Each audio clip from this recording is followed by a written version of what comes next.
This is the ultimate question. What phone should I buy? At the new price of $1,800, this might not be the best choice, but the used market has some pretty low prices for this phone. But are those prices justified? Let's find out. Should you buy the Samsung Galaxy Z Fold2 in 2021? Hello everyone, this is Matt from Real World Review. Check out the social media listed above if you want to talk tech, and subscribe if you want to continue watching tech. Let's get started. Now, this is part of my love-hate relationship for this phone. On the front, we have a glass 6.2-inch flat Super AMOLED display with an odd screen resolution because it is 25 by 9. The resolution is 816 by 2260, giving us a pixel density of 386 pixels per inch. Overall, images actually look really nice, but the screen width is a little bit too thin for me. As I have said in previous videos, the screen is better than the Samsung Galaxy Fold, but this device does need a wide screen, almost like an ultra-styled screen. Still, it is nice to see the outside of this phone be almost all screen, with a hole punch being the only intrusion. This actually isn't the worst because I do have some days where I don't even open up the phone. I just use this one. Then we open up the phone to show off that large plastic 7.6-inch dynamic AMOLED flex display, which carries a 22.5 by 18 screen ratio. On this screen, we're actually given more pixels at 1768 by 2208, landing at a decent 373 pixels per inch. We are also given HDR10+ support as well as 120Hz refresh rate, albeit adaptive. We get the same hole punch for the camera as well, but it clearly isn't in the middle of the screen. Even though we are given less pixels per inch and the number is low when compared to most phones, the screen actually looks really nice. The biggest issue might just be the screen ratio, seeing that pretty much all content will not fit on this properly unless you're playing something like a game. That and the crease, which disappears sometimes, but it's always there in certain angles. Overall, these are nice screens like you would expect for a Samsung device, but personally it is irritating seeing that the screens aren't big enough. I would love to see the screen ratio be closer to 18 by 9 on the outside screen, meaning that the phone width would actually be larger, and will in turn give us a more landscape experience when you open up the phone to tablet mode. Another reason is because the software isn't really made for this screen. In most cases, it reminds me of using a computer software on a smaller screen, something smaller than like 11 inches. It just doesn't feel like a tablet, but more of a stretched out mobile version of apps, or a very compressed version of desktop or tablet apps. If Samsung could sandwich two Ultra devices together, a nice 6.7 or 6.9 inch screen on the outside and a 9 inch or larger screen on the inside would be perfect. Most likely the reason that they didn't do this is because of weight, seeing that Huawei is close to doing this with the Mate X2 with that lovely 21 by 9 outer display. It is still a tall display, but it's much more reasonable in my eyes. Personally, I found myself using the inside screen a lot when sitting down, but walking around the internal screen just felt kind of awkward. But at the same time, the outer screen is so small to me, especially with a case. This is why it's a love-hate relationship, because at the end of the day, I get both screens on one device, which is awesome. The only issue is using either of them can be awkward. But still, this design is much better than something like a Motorola Razr or Samsung Z Flip, with these super small outer screens.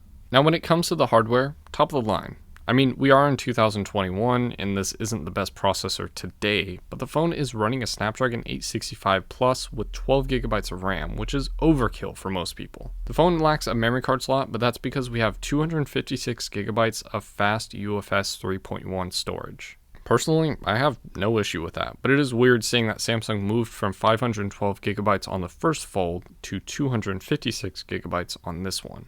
Then we have two batteries in here, which isn't really exciting. They total 4,500 mAh, which surprisingly works out even with the micro tablet size screen at 120Hz. With this said, we are limited to 25 watts of wired charging through the USB-C 3.1 port on the bottom right, which is fine, but generally split batteries mean faster charging. The reason behind this is probably because of heat, but still. With this said, it is faster than the 15 watts found on the Z Flip, but still fairly low for an expensive phone that needs a large battery. As for the wireless charging, it's limited to about 10 plus watts, at least that's what Samsung says, and supports reverse wireless charging as expected on a premium Samsung device. But generally I don't want to give up my battery unless it's to charge something like earbuds or watches. This phone clearly supports 5G, but also has ultra-wideband 5G, as well as Wi-Fi 6, for those that can, use those. Clearly the phone is not water resistant, but the design is interesting to me, and it's pretty much like all foldable phones right now. On the front and back we get glass, as well as a metal frame on the top, bottom, and the hinge. Speaking of, this isn't the normal flipping hinge, but the same type that's found in the Z Flip. One that can stop at pretty much wherever you want, given that the weight is right. Kind of like a laptop hinge. There are some good reasons for this, but personally my favorite is that it makes the phone feel sturdy. But this is what helps the phone reach that 282 gram weight. Once you open the phone up, full plastic. The trim around the screen is plastic, as well as the screen itself. Even though they do say that the screen is glass, but what you touch is plastic. Just like the Z Flip, the plastic screen makes it difficult to replace the built-in screen protector, something that you will need to do if you plan on using this phone long term, because the built-in one just gets destroyed easily. This also makes you realize how fragile this phone is once it's open, and raises the same questions that I have for other foldables. Is this worth the risk?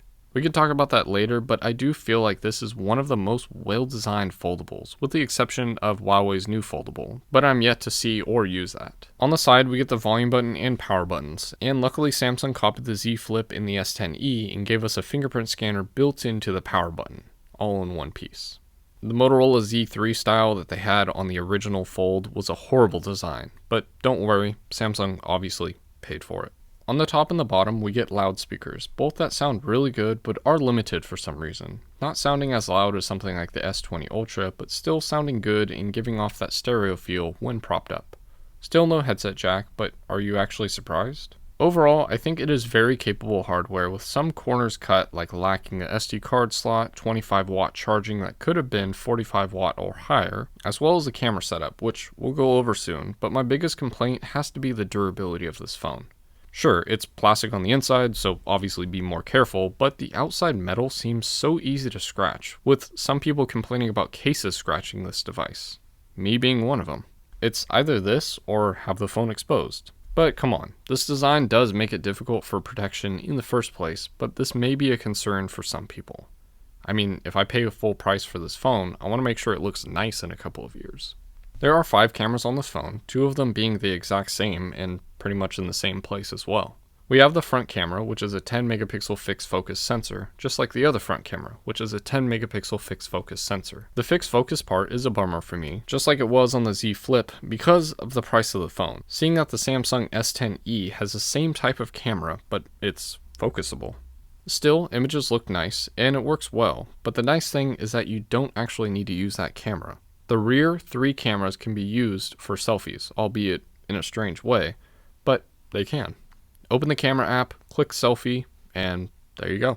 These cameras are pretty standard, all coming at 12 megapixels, one being a wide angle and the other being a telephoto sensor, both with optical image stabilization. The last sensor is an ultra-wide camera, one that clearly can't focus or have optical image stabilization, which is normal for even this caliber of a phone. While most shots come out looking nice, it does become clear that the cameras were somewhat of an afterthought for this phone. With this camera bump and price, you would expect Samsung Ultra style sensors, but those would make the phone very heavy on the right side, so it makes sense why Samsung didn't go with that option. Still, I feel like they could have made the battery larger on the top to displace the weight, but either way, very capable cameras, just not $2,000 device cameras. Video is nice, topping out at 4K 60 frames per second, something that is perfectly fine in my eyes, and lacking 8K is not that big of a deal because we don't really get good 8K on phones anyway. Then we have the camera app, which takes advantage of the stiff hinge, but given the size it is kind of a gimmick, but it does make timer shots a lot easier to do. Not to mention astrophotography or time-lapse if you get the former working on this phone. Overall, these sensors will work nicely for lots of settings. But having a tiny viewfinder is weird, but also opening up the phone to use the camera is weird. Speaking of, overall this phone is weird. Like I said before, foldables are weird because they generally aren't needed. In this design though, I would say that it makes sense. Sometimes you need a phone, and other times you need a tablet. And boom, there you go. Just like these 2-in-1 computers like a Surface or this Dell computer. It's a fragile laptop with a weak keyboard, and now it's a tablet. In this sense, having a foldable is nice, but once you pay attention to the build, the plastic screen just reminds you that we aren't ready for this tech. Either that or it's not actually needed. Honestly, this reminds me of the physical keyboard on a phone. Once you've used this design, like having a phone and a tablet, you wonder if having them together makes sense. Then we get something like this phone, which ends up being more phone than tablet. Like I said, most of these apps run in either mobile version that are stretched or tablet version that's way too small. Samsung is on the right path for this phone, and it's definitely better than the first version. But we have definitely not reached the best foldable yet, and probably won't for a couple of years. Still, this is probably the only foldable that I would actually recommend for one reason only. Since I bought the OnePlus 7 Pro, I have constantly returned to that phone after reviewing a phone. Sometimes staying with the OnePlus 7 Pro for either a couple weeks or even a month. But either way, that just ends up being my go-to phone. But ever since I've been using the Samsung Z Fold2, this has become my OnePlus 7 Pro. It's just something about this phone that I love so much, even though I feel like it's not made for that heavy $1,800 to $2,000 price tag that it comes with. So should you buy the Samsung Z Fold2? If you're looking for a new one, I would definitely say no, but I would highly consider looking at this phone if you're considering a used one. Look, if you're worried about the screen breaking because of how you treat your phone, then I'm glad you watched this video, but please do not buy this device. If you don't break phones and like the idea, I would definitely consider this phone. Just remember that this phone is made to be top of the line and strange, but something about it is just so awesome. And that's my review of the Samsung Z Fold 2, my favorite weirdest phone. But what do you think? Let me know in the socials listed above, and as always, thanks for watching.